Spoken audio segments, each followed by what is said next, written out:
Hi everybody, I'm Dr. Tina Turner. I am a comprehensive ophthalmologist in Grosse Pointe with the Henry Ford Health System. I did my residency at U of M, go blue.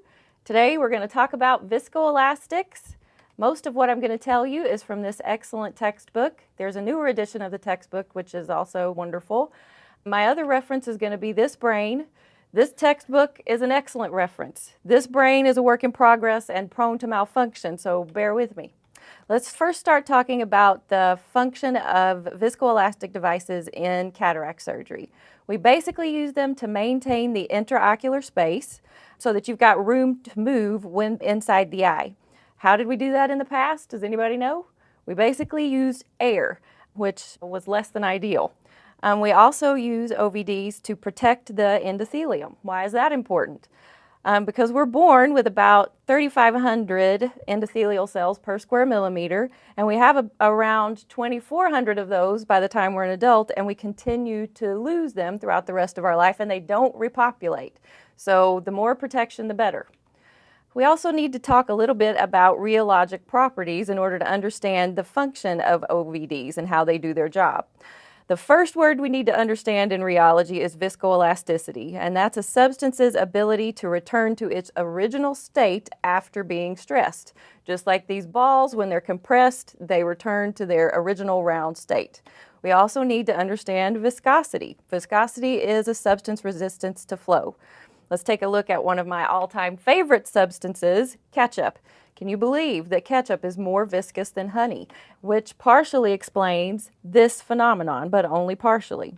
Ketchup is ultra-resistant to flow. However, it is also highly pseudoplastic. And pseudoplasticity refers to a substance's ability to transform under pressure. So something that's thick at rest and thinner at higher shear rates. So if you take that bottled ketchup and put it in a squirt bottle and place it under a super high shear rate, it behaves like a low viscosity substance and comes out a whole lot easier. Don't you just love science, getting your ketchup out of the bottle quicker? One of the other very lovable attributes of ketchup is its surface tension or coatability. Surface tension is determined by a substance's contact angle, and that angle is determined by how a substance sits on a surface. A substance with low surface tension has a low contact angle, has a better ability to spread, and a better ability to coat, just like ketchup. Unlike water, which has a high surface tension and beads up and has a high contact angle on a surface. But ketchup, super coatable. Excellent on your burger. Now that we understand some of these fancy rheologic terms, let's talk about the physical characteristics of some of the compounds which determine their properties. One of the characteristics that determine a viscoelastics property is its chain length. So these are polymers that usually have pretty long chain lengths. And if you increase the chain length, will obviously increase the interactions that the molecule has within itself. And so that can increase viscosity and elasticity by increasing interchain reactions. And if you increase a substance's concentration of all these molecules, you'll increase interchain molecular interactions, and that also increases viscosity and increases elasticity and decreases pseudoplasticity. Enough rheology, let's talk actually about some clinical useful descriptors with respect to viscoelastics. So a viscocohesive substance is a highly viscous substance, basically through intermolecular interactions, entanglement, and intramolecular bonds. A viscodispersive substance has a low molecular weight, so it would have lower intra and interchain reactions and a lower surface tension and low pseudoplasticity. A viscoadaptive viscoelastic is going to have both of those properties. And at low flow or low shear rates, it's going to behave as a viscous cohesive OVD, but at high shear rates, you're going to get fracturing of the molecules into smaller pieces, and it will mimic the properties of a dispersive viscoelastic. So it will do both. So take a look at the picture to your right. Which of those is a cohesive viscoelastic and which is a dispersive viscoelastic? Yes, this one is a cohesive and this one is dispersive. You're experts already. So I'm going to have you link to this video. It basically is just an ophthalmologist preparing to do cataract surgery and squirting a little of each viscoelastic onto the surface of the cornea so you can see what it looks like. See what the cohesive looks like, and it'll look like a little ball up on top of the cornea, and the dispersive actually coats and is actually a pretty good way of maintaining lubrication of the corneal surface during cataract surgery. All viscoelastic compounds are made of 3 basic substances: sodium hyaluronate, chondroitin sulfate, and hydroxymethylpropylcellulose. Sodium hyaluronate is a bipolymer that's ubiquitous throughout the body. Chondroitin sulfate is found naturally in the cornea. HPMC is actually a plant material. It's cellulose in plant fibers, and it is not naturally found in human beings.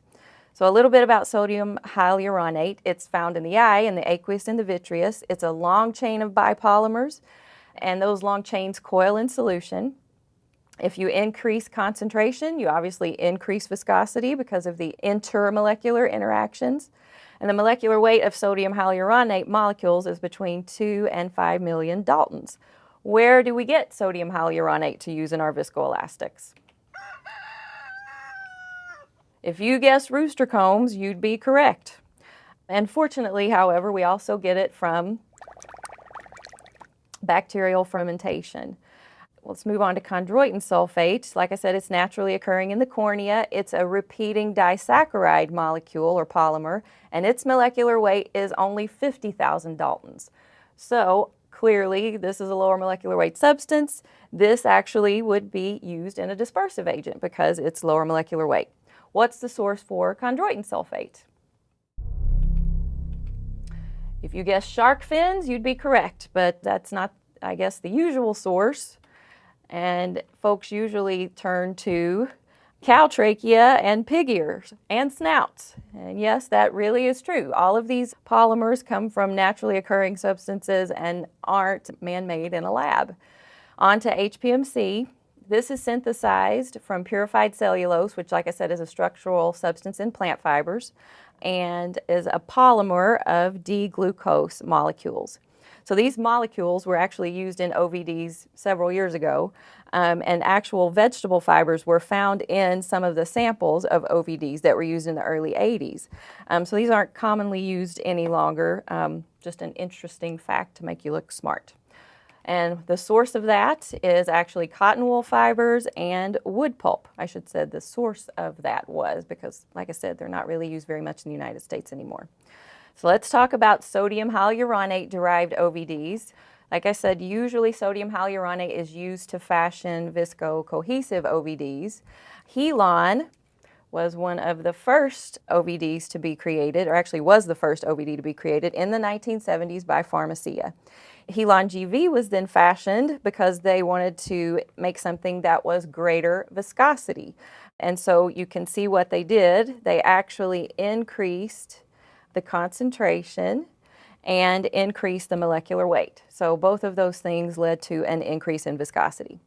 They came up with Helon 5 because they wanted something that had all the best properties of Helon GV and yet was retained in the anterior chamber throughout the entire procedure at low flow rates, making it a cohesive, and then fractured and was easily removed from the anterior chamber at high flow rates so that it became dispersive. So that was the first adaptive viscoelastic.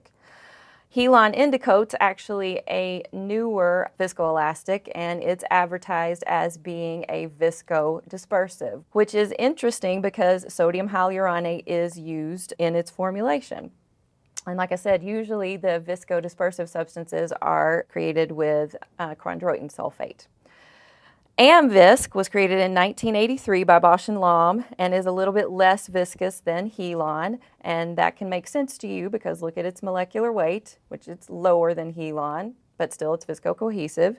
Amvisc Plus is a bit more cohesive and was sort of Bausch & Lomb's answer to Helon GV. And Provisc was created by Alcon. They wanted to get into the game, and it is very similar to Helon. So all of these, again, pretty similar to one another with respect to Helon, Amvisc, and Provisc, and it's just your personal preference, which one you enjoy using. Let's move on to chondroitin sulfate and which viscoelastics are created with it. Viscoat is a very common viscodispersive agent. Notice it's low molecular weight and a combination of sodium hyaluronate and chondroitin sulfate. So this is an excellent coater because it's a dispersive.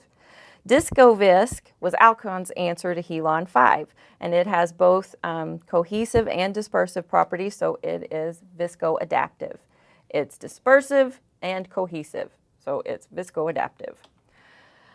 Several of the companies that make viscoelastic use dual packs. Duovisc is one of those.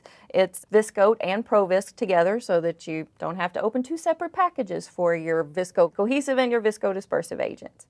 And Helon got into the game and made Helon Duet because now remember they have their own viscodispersive agent, so it's Helon and Helon Indicoat.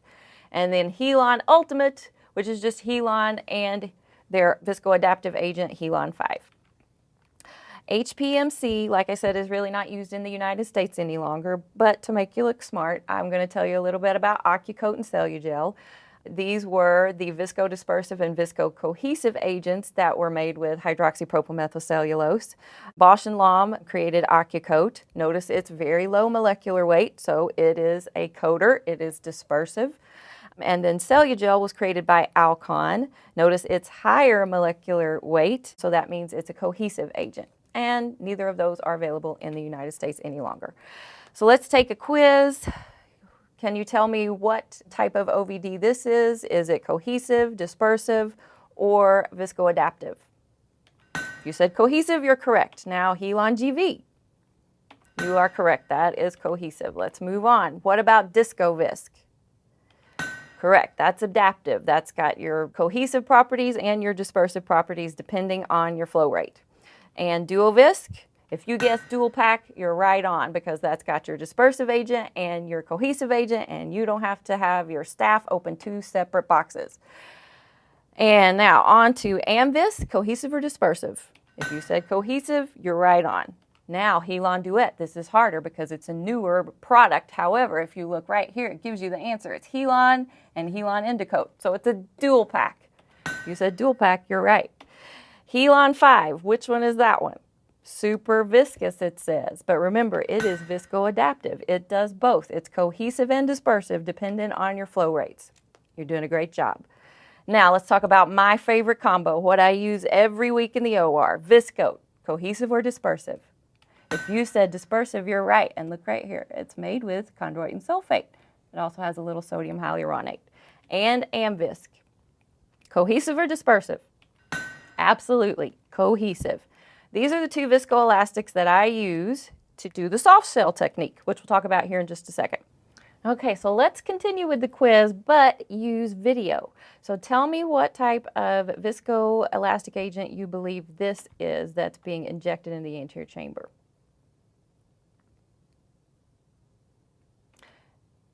If you said dispersive, you'd be correct. Notice how it goes in like a squiggly chain-like and not big glob of stuff, as opposed to what type do you think this is? Notice how that goes in one big glob? It's very cohesive. And like I said, usually a dispersive and cohesive agent are used to do the soft shell technique, which means you use a cohesive agent injected after the dispersive agent to push the dispersive agent up next to your corneal endothelium, because the main object of the use of the dispersive is to coat and protect, and then the main object of the cohesive is to flatten the capsule. We'll get to that later when it comes to creating capsule rhexis, and make a space for you to work with all of your instruments inside the eye. And like I said, I use Viscoat and Amvisc to accomplish that. So let's just watch a little video of me doing the soft shell technique, which basically is the two videos you watched 2 seconds ago. Here goes my dispersive agent, my Viscoat, and here comes my cohesive agent, pressing all of my dispersive agent up next to the endothelium and making a nice space for me to maneuver. What are some of the complications of viscoelastic devices? Well, there aren't many. Really, it's elevated intraocular pressure, and this occurs when the viscoelastic material isn't completely removed from the anterior chamber. It is transient, but it can be exquisitely painful because pressures can go very high. And the viscoelastic substance basically decreases the outflow of aqueous. It clogs up your drainage system, and sometimes for quite some time. If it's a dispersive agent, those are shorter molecules and things usually exit in a shorter period of time. But if you've got a highly cohesive agent made up of a long chain polymer, it can take a long time for that to make its way out of the eye.